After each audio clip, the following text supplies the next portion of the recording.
예, 송은재TV 시작합니다.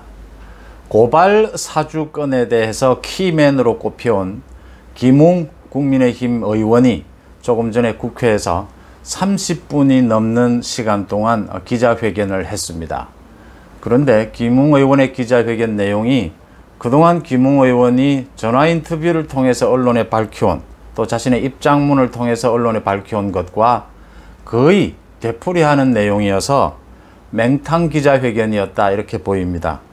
하지만 확인할 수 있는 것은 김웅 의원이 오늘 이야기한 것은 두 가지입니다. 기억이 나지 않는다. 대부분 중요한 것에 대해서 기억이 나지 않는다고, 또 한 가지는 고발장이 뉴스부스나 언론에 공개된 그 고발장이 자신이 초안을 잡은 고발장과는 내용이 다르다.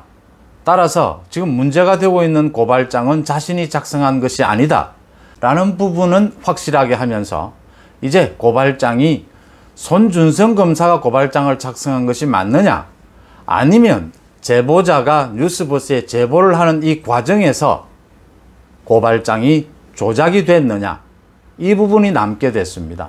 김웅 의원은 자신이 고발장을 작성한 것은 아니다 라고 하면서 이제 양쪽 다 가능성을 열어두었습니다. 지금 고발 사주와 관련해서 가장 큰 쟁점은 두 가지입니다. 하나는 고발장을 누가 작성했느냐, 또 하나는 이 제보자가 뉴스버스에 제보를 한 의도가 어디에 있느냐, 무슨 음모가 숨어 있느냐, 이 두 가지 부분입니다. 먼저 고발장을 누가 작성했느냐, 지금 김웅의 기자회견을 토대로 얘기를 해보면 손준성 검사가 작성한 고발장이 맞느냐라는 부분에 대해서 뉴스버스의 보도가 맞다면 여러 가지 정황상 손준성 검사로부터 받은 자료를 자신이 읽어보지도 않고 그대로 제보자에게 넘겼을 것이다. 하지만 그 당시에도 손준성 검사와 개인적인 일상사, 윤석열 총장이 굉장히 고립되어 있으니까 네가 많이 도와줘라, 이런 문자를 주고받았다. 그래서 만약에 손준성 검사가 이런 고발장을 자신에게 보낸 것이라면 문자로나 통화로나 따로 어떤 말이 있었지 않겠느냐. 그런데 다른 말이 있었다는 기억이 없다. 그러니까 뉴스버스의 보도가 맞다면 이 손준성 검사로부터 자신이 자료를 받아서 건네준 것인데, 손준성 검사가 고발장을 자신에게 보내서 자신이 그대로 전달해 준 것은 많은 의구심이 있다라는 부분을 얘기한 것입니다. 그래서 지금 문제의 핵심은 김웅과 제보자 사이에서, 또 제보자와 뉴스버스 사이에서 이 거치는 과정에서 조작된 게 아니냐, 여기에 지금 무게가 더 실릴 수밖에 없는 대목입니다. 따라서 지금 제보자와 뉴스버스 사이에 어떤 일이 있었는지 이 부분으로 김웅 의원은 공을 떠넘긴 셈입니다. 김웅 의원은 이까지 이야기를 했습니다. 지금 제보자의 휴대폰을 대검 감찰부에 제출을 했다라고 하니까 제보자에 대한 이 조사가 나오면 선명하게 누가 고발장을 작성을 했는지가 드러나게 될 것이다. 또 제보자의 신원이 알려지고 이 내용이 알려지게 되면 제보자가 왜 제보를 했는지 그 정치적 의도도 드러날 것이다 라고 했습니다. 그런데 문제는 김웅이 지목한 이 제보자도 자신이 제보자가 아니다 라고 주장을 하고 있습니다. 지금 만약 김웅이 지목하는 이 사람이 제보자가 아니라면 이 사람과 뉴스버스 사이에 제보자가 한 명 더 있을 수도 있다라는 부분입니다. 이 지금 김웅이 지목한 이 제보자에 대해서는 뭐 여러 가지 얘기들이 나오고 있습니다. 이 제보자가 지금 여권의 이재명 캠프에 가담해 있다. 또 야권의 홍준표 캠프에 가담되어 있다. 뭐 여러 가지 얘기가 나오고 있습니다. 아직은 국민의힘 당적은 가지고 있다라는 얘기도 나옵니다. 그런데 확실한 것은 지난 총선 때 미래통합당의 선관위에 소속된 당직자였다라는 점은 확실합니다. 오늘 김웅의 기자회견을 토대로, 맹탕 기자회견이었지만 기자회견을 토대로 정리를 해보면 김웅 자신도 얘기한 것처럼 여기에서 윤석열 당시 검찰총장이 거론되어야 될 이유는 없다라고 하는 점입니다.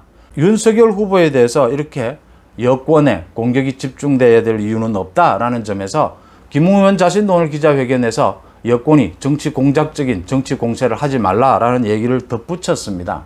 두 번째, 이게 장기화될 것이라는 우려입니다.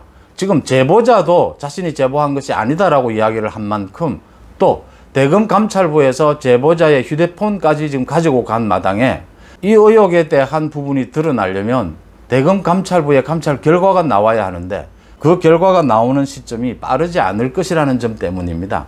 이게 조사하는데 그렇게 많은 시간이 걸리는 부분은 아닐 텐데 대검에서 어떤 조치를 내릴지는 지켜봐야겠지만 그렇게 빠른 시일 내에 결과가 나오지는 않을 것이다. 지금 제보자가 자신이 제보하지도 않았다라고 하고 그럼 제보자가 아닌 중간에 뉴스버스와 사이에 또 다른 제보자가 있는 것이냐. 뉴스버스는 또 이 자료를 가지고 또 김웅과의 인터뷰에 대해서 자신들 입맛에 맞게 취사 선택을 했다라는 부분도 지금 드러나 있지 않습니까?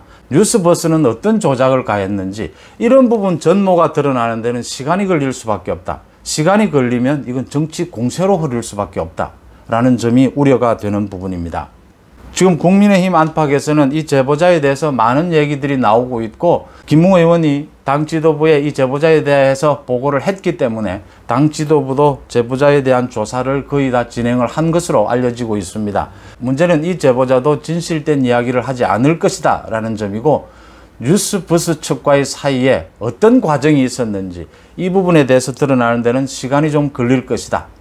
현재 확실한 것은 이 사건이 김웅 자신의 말처럼 윤석열 후보로까지 그렇게 불똥이 튀어야 될 이유는 전혀 없다라고 하는 점입니다. 현재 손준성 검사의 자료였는지 아닌지도 김웅은 지금 자신이 기억에 나지 않는다라고 하면서 손준성 검사가 이렇게 많은 자료를 자신에게 보냈다면 문자로나 통화로나 어떤 형태로든지 얘기가 있었을 수도 있는데 왜 얘기가 없었을까 하는 부분도 의문이다라고 한 만큼 손준성 검사의 자료였느냐 라는 부분의 무게감은 상당히 떨어지고 있다라고 하는 점입니다. 그래서 지금 김웅의 기자회견의 요지는 이겁니다. 자신이 고발장을 작성하지 않았으니까 지금 가장 큰 무게감, 의혹은 자신이 지목한 그 제보자와 뉴스버스 이 사이에서 어떤 형태로든지 고발장이 조작됐을 가능성, 이 부분이 가장 크다. 그 부분에 대한 조사, 그건 지금 일단 대검 감찰부의 조사를 기다릴 수밖에 없는